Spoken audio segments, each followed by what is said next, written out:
Why is it that we can be so incredibly consistent when it comes to the things that slowly harm us, yet feel completely powerless when it comes to the things that could transform our lives? You don't need discipline to overeat. You don't need a plan to scroll endlessly. You don't need motivation to binge watch for hours. And yet, the moment you decide to take care of your body, to build something meaningful, to show up for someone you love, everything suddenly feels heavy, complicated, and difficult. This isn't a coincidence. And more importantly, it isn't a flaw in your character. It's a design problem. Most people spend years believing they lack willpower when in reality, they lack systems that respect how the human mind actually works. Your brain is not built to chase long term rewards. It is built to protect you, to conserve energy, and to seek immediate relief. So when you try to force consistency through pressure, perfection, or motivation, you are going against your own biology.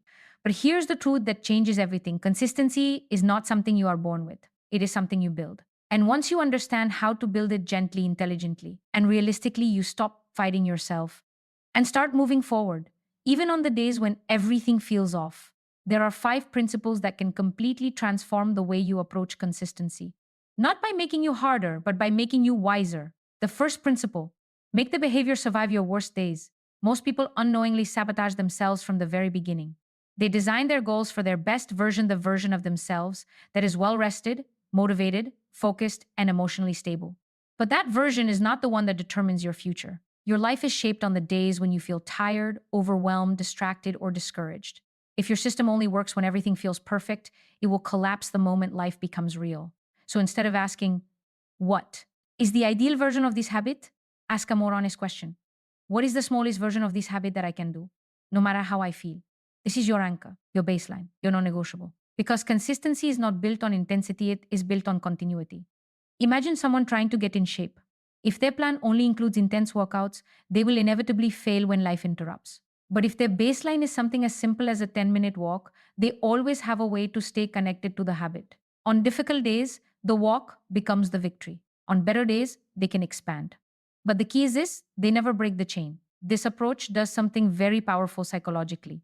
It removes the all or nothing mindset that leads to frustration and abandonment. Instead of thinking, I failed because I didn't do everything, you begin to think, I succeeded because I showed up. And that shift changes everything because the brain builds confidence not from perfection but from evidence. Every time you show up, even in a small way, you are telling your mind, I am someone who follows through. The second principle: reinforce and replace, not just remove. One of the most misunderstood aspects of behavior change is this: you cannot simply eliminate a habit. You must understand what it was giving you. Every behavior, no matter how unproductive, serves a purpose. Scrolling might give you escape. Overeating might give you comfort. Avoidance might give you temporary relief. When you remove the behavior without replacing its function, your brain will search for something else to fill that gap. That is why people quit one habit and immediately fall into another. The solution is not resistance, it is awareness. Pause and ask yourself, what did this habit do for me? What emotional need was it meeting? Once you identify that, you can consciously choose a healthier alternative that fulfills the same role. But there's another layer that is equally important: reinforcement. Your brain learns through reward. If doing the right thing feels empty, slow, or unrewarding, it will not continue.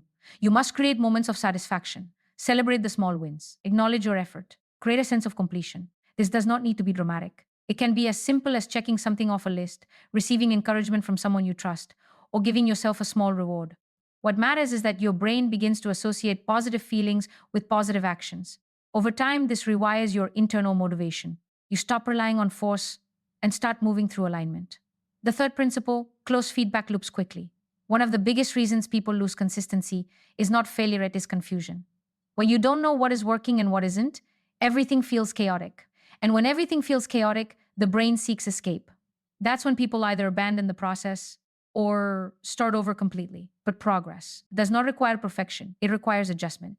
At the end of each day, ask yourself 3 simple questions: what worked today? What didn't work? What is one small thing I can improve tomorrow? This creates clarity, and clarity reduces anxiety. Instead of feeling lost, you feel guided. Instead of reacting emotionally, you respond intentionally. These small reflections act like a compass. They keep you moving in the right direction, even when the path is not straight. And something remarkable begins to happen. You stop seeing mistakes as failures and start seeing them as information.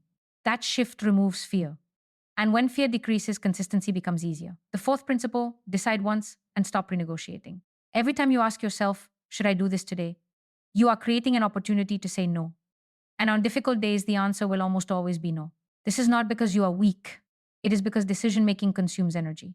And when your energy is low, your brain chooses comfort. So instead of deciding daily, decide in advance. Create clear rules, simple commitments, defined actions. For example, I will exercise at this time. I will work on this task before checking anything else. I will reach out to these people every day. Once the decision is made, your role is not to question it, it is to follow it. This removes internal conflict. It eliminates the exhausting dialogue between who you want to be and what you feel like doing. You are no longer negotiating with your emotions. You are honoring your commitments. And this builds something incredibly important, self trust.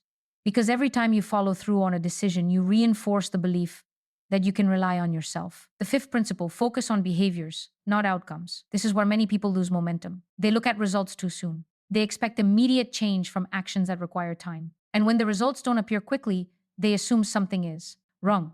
But most outcomes are delayed. Your current reality is not the result of what you did yesterday, it is the result of what you have done consistently over time. So if you measure your progress only through outcomes, you will feel discouraged. Instead, measure what you can control. Track your actions. Did you show up? Did you complete the behavior?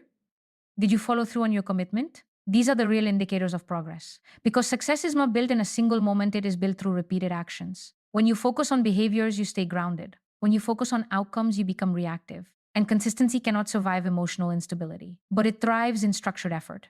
At the heart of all of this, there is a deeper truth. Consistent people are not more disciplined, they are more compassionate with reality.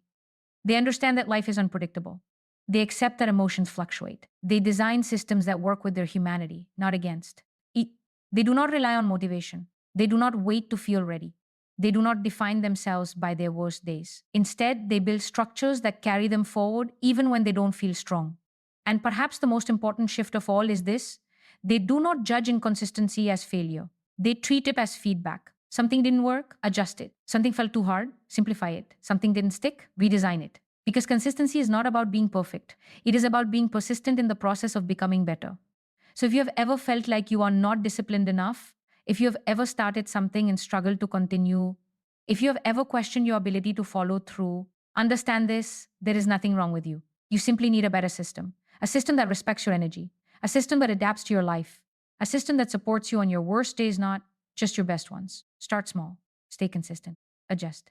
As you go, and slowly, almost quietly, something will begin to change. You will stop forcing yourself and start becoming someone who naturally follows through. Because consistency is not a personality trait, it is a skill. And once you learn how to build it, you realize something powerful. The same mind that once held you back can become the greatest ally you have.